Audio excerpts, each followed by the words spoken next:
Welcome to another episode in our series of Let's Talk Ageing, where we talk to thought leaders and those that are involved in and concerned about issues in relation to older Australians, and really just talk about issues around ageing. And today we're absolutely delighted to have the President of the Australian Human Rights Commission with us, Hugh de Kretser. Welcome to this series and thanks for doing it. My pleasure. So as you're very young compared to me and to many of the other people we've spoken to in this series, but I was just curious about how you see ageing for yourself and for your family, and the sorts of things you think about as you age, but also as Australia becomes an older society. Well, I'm 51, and I listened to the episode with the Council on the Ageing with Pat Sparrow, and she said they look at people over 50. So I thought, okay, that's interesting. Where do I sit on the ageing category? But obviously turning 50 is a big life event, and I'd say it was one of the best years of my life, and I didn't expect that. So it's sort of interesting as physically you're not performing in the way you used to, but then mentally and career-wise and in terms of just general happiness and with family and things like that, there's a lot to appreciate about getting older.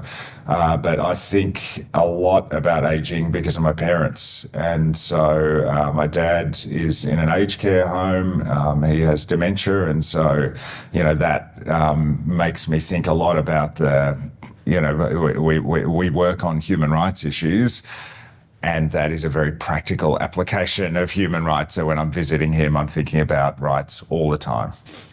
So when you think about rights, generally in relation to older people, as you said, in relation to your father, what sort of strikes you? Do you think that that older people are well protected in Australia, or do you think we're a long way from where we need to be? I think we can do much better, and I think that I think for most people, most of the time, Australia is a fantastic place to live. But I think a lot of Australians almost take their rights for granted and don't think a lot about them, and ageing is one area that affects nearly everyone in our population. For those of us lucky enough to age and get to old age, there are going to be a series of rights issues that are going to arise. We've got an aging population, increase in dementia, and huge implications personally for people about where you live, how you spend your money, who has control over that, who you see, healthcare and the like.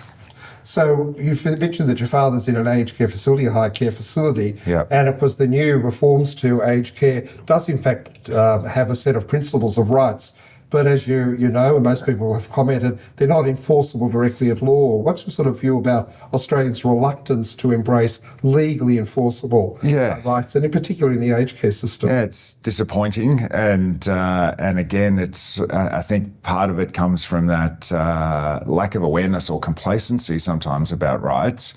And we can do much better. So it's good that the government has brought in the new legislation, and there's a much stronger focus on people's rights as they age in the new Aged Care Act. But the lack of rights without remedies aren't really rights at all. And so we need a much stronger focus on enforceable legal protections. What that then does is prevent abuses from happening in the first place. To get governments, to get aged care providers taking rights seriously, you have to have that enforceability. And so this is why we need stronger protections on a global level as part of a National Human Rights Act and State and Territory Human Rights Acts, and then specifically in the case of older people and aged care and the like. So you and the Commission generally are, really at the forefront of a campaign to have a Human Rights Act for Australia. That's been on the agenda for some time. We haven't made a lot of movement. We've certainly made a lot of movement in the nature of that act. What do you think is in the Australian psyche or the political or public policy psyche that just causes us not to take that final step to actually doing it? Yeah, we've come so close so many times. There was a huge national consultation led by Father Frank Brennan in around 2009, 2010. Really strong support across the country for that in community consultations and submissions, but it didn't happen for a range of reasons. And I think what was fascinating about COVID was that, again, it forced people to think about their rights. And in my old job at the Human Rights Law Centre, we'd coincidentally done some survey research about what people thought about rights protections in Australia. And we ran that in 2019, just before the pandemic. And so we were able to run that again in 2021. And what we saw was there was strong desire from Australians for stronger rights protections. This is what that national consultation also, they ran demographic survey research. People want Parliament to better protect human rights. People want courts to better protect human rights. People want laws to better protect human rights.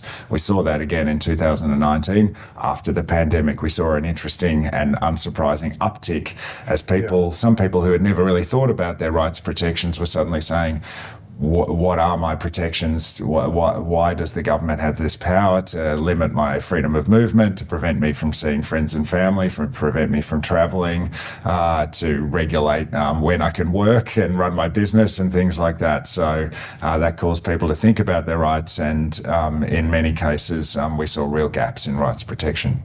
On the international front, there's been some movement, a little bit of movement in relation to a potential United Nations Convention on the Rights of Older People, but Australia still hasn't committed to it, and it's a long way off from actually happening. On the international space, do you think the world is moving away from wanting international covenants, or do you think that there is a potential to actually re-engage Australia and the world in the importance of those sorts of international binding conventions? I think Australia's been a real leader in terms of international human rights protections. Australia was one of the modern human rights movement emerged out of World War II, the horrors of genocide and millions of people dying, and the international community came together in a remarkable moment and said, never again. What are the fundamental things, the rules that everyone that governments need to enforce so that everyone can lead a decent, dignified life? And then they drafted the Universal Declaration of Human Rights, what I think is one of the pinnacles of human achievement. Australia has had one of the 9 drafters on that committee, led by Eleanor Roosevelt. An Australian, Doc Evatt, was president of the UN General Assembly when that was passed. Australia was a strong supporter. Successive governments of bipartisan support for signing and ratified all the major human rights treaties that followed the Universal Declaration. You've raised the gap in that protection for older persons. We have specific treaties protecting the rights of women, for example, protecting the rights of people with disability. There is a gap in terms of the protection of the rights of older persons. At the moment, there's equality protections in the Universal Declaration or the International Covenant on Civil and Political Rights, but they don't even mention older persons or age as a basis of protection from discrimination. And I think the Disability Convention is an example of where codifying those particular rights is incredibly valuable in terms of the standard setting across the globe and relevantly for our work here in Australia. Are you optimistic that the tide in Australia will move even further towards embracing some sort of national Human Rights Act and embracing enforceable rights, or do you think we're in a period where that's likely to languish? I'm optimistic, and I think it was fantastic seeing the Prime Minister's speech on election night, and he talked about the national foundations around fairness and respect and kindness and leaving no one behind, and those kinds of values. I look at things like the citizenship booklet and what it means to be Australian and the kind of values at the heart of our nation, and what that citizenship booklet says is those values are human rights values, and new citizens have to take a pledge to respect the rights and liberties of Australia. And I think what a Human Rights Act would do is be like a pledge from governments and parliaments to say, in return, here are the standards that we agree to uphold when we, for our topic today, look at things like aged care, look at things like elder abuse, look at things like discrimination of older workers in the workforce. And so I am optimistic. I think the Prime Minister talked about progressive patriotism. We're seeing a retreat from some parts of the world from human rights protections, and so it's really incumbent on a nation, a liberal democracy like Australia, to really stand up for human rights protections globally and also at home, and one way to do that is a Human Rights Act. And so finally, why do you think older Australians should engage in trying pursuing rights for themselves and for others? And how should they become involved in that process going forward? Yeah, I mean, I worked as a community lawyer. I worked as a corporate lawyer for a few years and then worked in community legal centres for a long, long time. And we would have clients coming in very confused about things like powers of attorney, guardianship, administration. Their families were concerned about them. The laws need to be simplified, made more accessible, harmonised across the country. If we care about elder abuse, we need to get these things right. And people need to know their rights and stand up for them. So I encourage people to look at the materials on the Human Rights Commission's website.